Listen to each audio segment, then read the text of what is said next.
গাজায় ইসরায়েলি গণহত্যা ঠেকাতে ঐক্যের ডাক ইরান সৌদি আরবের। দুই দেশের পররাষ্ট্রমন্ত্রী পর্যায়ের বৈঠক, মুসলিম বিশ্বকে একসঙ্গে এগোনোর আহ্বান। জিম্মি মুক্তি ও গাজায় যুদ্ধ বন্ধের দাবিতে উত্তাল ইসরায়েল। দেশ জুড়ে অবরোধে বেকায়দায় নেতানিয়াহু। উপত্যকায় একদিনে নিহত 61 জন ফিলিস্তিনি।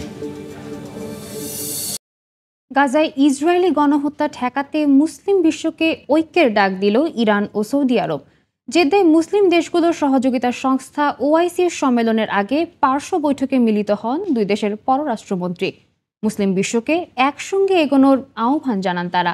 অস্ট্রেলিয়ায় ইহুদি বিদ্বেষমূলক কর্মকাণ্ডে মদদ দেওয়ার অভিযোগে দেশটিতে নিযুক্ত ইরানের রাষ্ট্রদূতকে বরখাস্তের ঘোষণা দিয়েছেন প্রধানমন্ত্রী অ্যান্থনি আলবানিজ।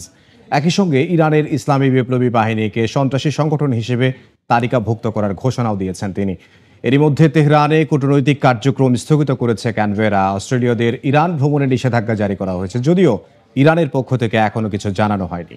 শিগগিরই গাজায় যুদ্ধবিরতি হতে পারে বলে জানিয়েছেন মার্কিন প্রেসিডেন্ট ডোনাল্ড ট্রাম্প। 2 থেকে 3 সপ্তাহের মধ্যেই যুদ্ধের একটি চূড়ান্ত সমাপ্তি দেখা যাবে বলে আশ্বাস দিয়েছেন তিনি।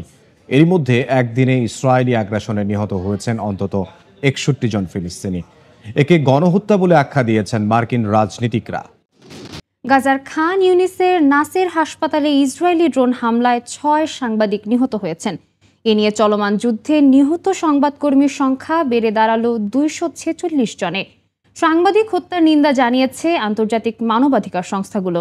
ইউক্রেনের চলমান শান্তি আলোচনা প্রক্রিয়ার মধ্যেই নতুন একটি গ্রাম দখলের দাবি করল রাশিয়া। পুতিন ও জেলেনস্কি মুখোমুখি না বসলে পরিণতি ভয়াবহ হতে পারে বলে হুঁশিয়ারি দিয়েছেন মার্কিন প্রেসিডেন্ট ডোনাল্ড ট্রাম্প। যদিও রাশিয়ার সাম্প্রতিক শান্তির প্রস্তাব গ্রহণযোগ্য নয় বলে সাফ জানিয়েছেন ইউক্রেনের প্রেসিডেন্ট ভলোদিমির জেলেনস্কি। এর আগে 300 সামরিক বেসামরিক বন্দী বিনিময় করে মস্কো কিয়েভ। চীনের বিরল খনিজ পদার্থ নিয়ন্ত্রণ নিয়ে নতুন করে বাণিজ্য উত্তেজনা তৈরি হয়েছে যুক্তরাষ্ট্রে। ম্যাগনেট না দিলে 200% শুল্ক বসানো হবে বলে চীনকে হুঁশিয়ারি দিলেন মার্কিন প্রেসিডেন্ট ডোনাল্ড ট্রাম্প। হোয়াইট হাউসে দক্ষিণ কোরিয়ার প্রেসিডেন্টের সঙ্গে বৈঠকের পর এ মন্তব্য করেন তিনি।